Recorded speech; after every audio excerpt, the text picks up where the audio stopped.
Mic check, check, check. 1, 2, 2, 2, 2, 2, 2, 2. Is this thing on?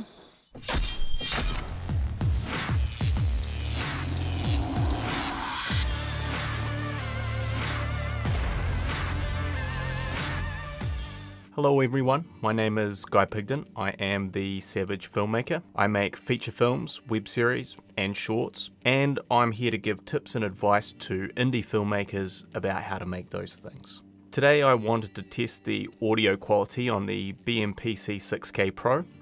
Audio is one of the places you really don't want to take shortcuts as a filmmaker. We've all heard the saying that someone will forgive a bad image, but they won't forgive bad audio.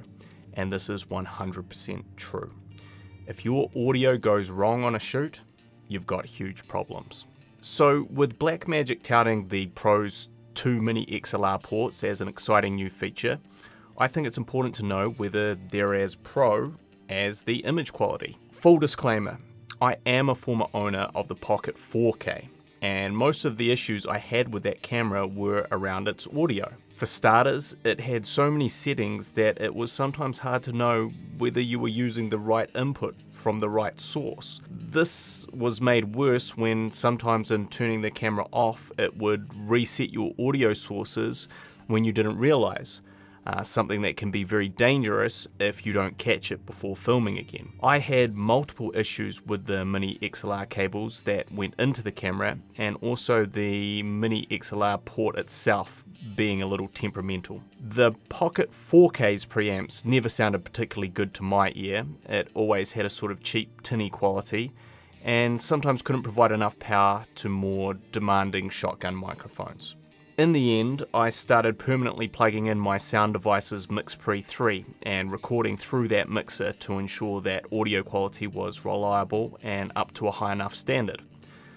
That brings us to the 6K Pro. Has anything really changed?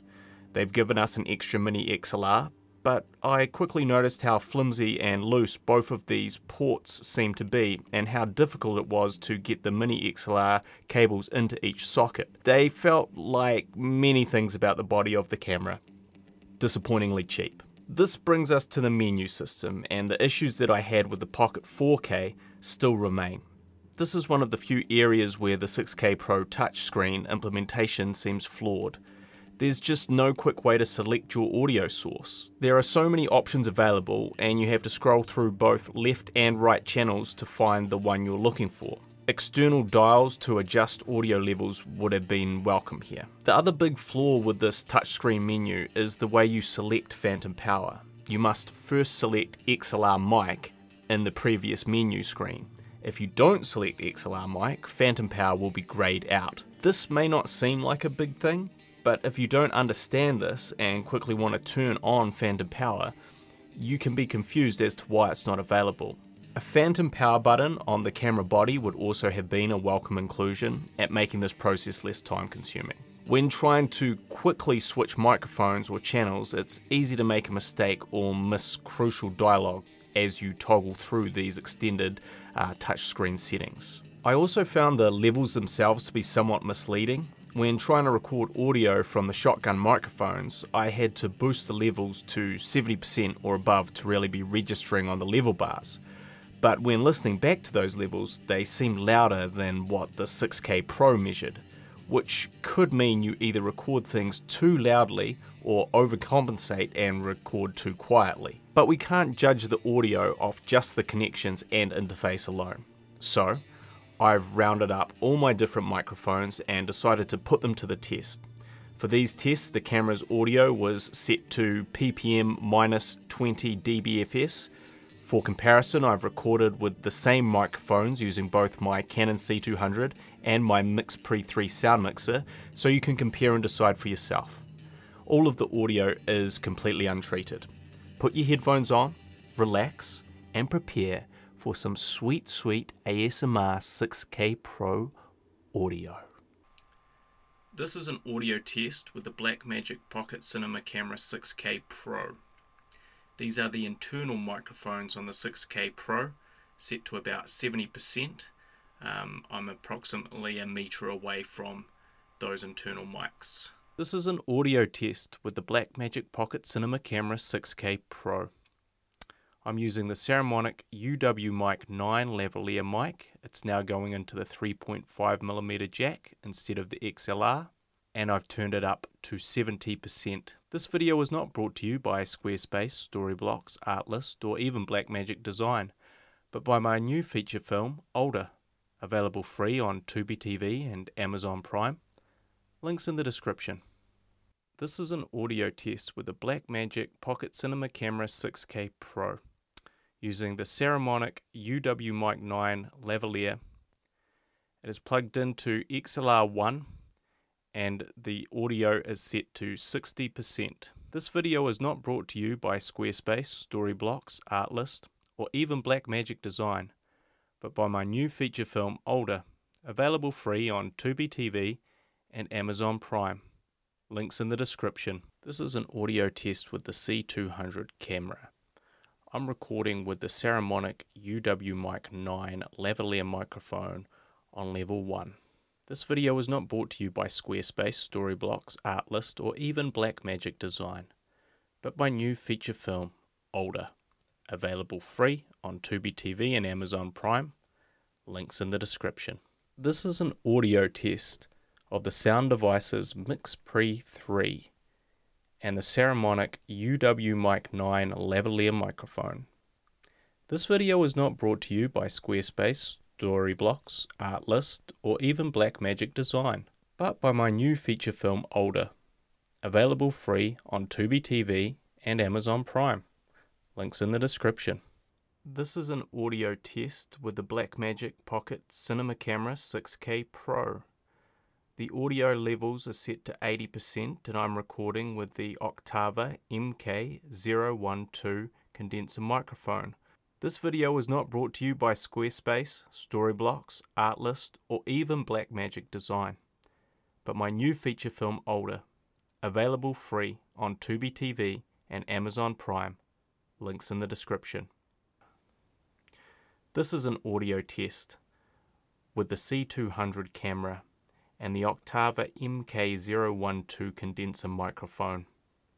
This video was not brought to you by Squarespace, Storyblocks, Artlist, or even Blackmagic Design, but by my new feature film Older, available free on Tubi TV and Amazon Prime. Links in the description. This is an audio test with the sound devices Mixpre 3 and the Oktava MK condenser microphone.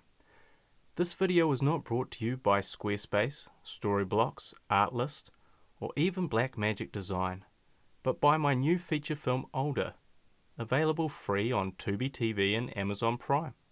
Links in the description. This is an audio test with the Blackmagic Pocket Cinema Camera 6K Pro with the Sennheiser 416 Shotgun Microphone. This video was not brought to you by Squarespace, Storyblocks, Artlist, or even Blackmagic Design. I am concerned my girlfriend might leave me over the amount of time I've spent making YouTube videos. We may have to have a serious conversation. A very serious conversation indeed. This is an audio test with the C200 camera and the Sennheiser 416 Shotgun Microphone. This video was not brought to you by Squarespace, Storyblocks, Artlist, or even Blackmagic Design. I am concerned my girlfriend might leave me over the amount of time I've spent making YouTube videos. We may have to have a very serious conversation. Very serious indeed. This is an audio test with the sound devices Mixpre 3 and the Sennheiser 416 Shotgun Microphone. This video was not brought to you by Squarespace, Storyblocks, Artlist, or even Blackmagic Design. I am concerned my girlfriend might leave me over the amount of time I've spent making YouTube videos. We may have to have a very serious conversation. Very serious indeed. So, what did you think? Did you put your headphones on? You really need to put your headphones on. Go and do it properly. Is that audio pro enough? Can you trust it on a shoot? My take? I was actually really surprised how good and clean the audio preamps were. I thought the XLR ran the lavalier mic slightly better than the 3.5mm input, but both were fine. Although not featured in the test, both XLR ports seem to produce exactly the same in terms of noise and power. I thought maybe the C200's preamps produced a slightly better sound. It actually depended a lot on the microphone, and I thought the 6K Pro was the best when using the Oktava, for example. There really was not much in it, and my sound device's Mixpre 3 actually sounded the noisiest on most of the tests. But I would put that down to my settings not being dialed in correctly. If you're in a hurry and you need to grab an interview quickly at an event or on a documentary, then the audio from the Pocket 6K will absolutely do the job. It'll also work well in the studio, as you've heard, and at least to me it feels like an improvement over the Pocket 4K. But your results will depend on what microphone you're using, and I do think the audio level meters need to be more accurate. It is good to know you can have them at high levels without introducing too much noise.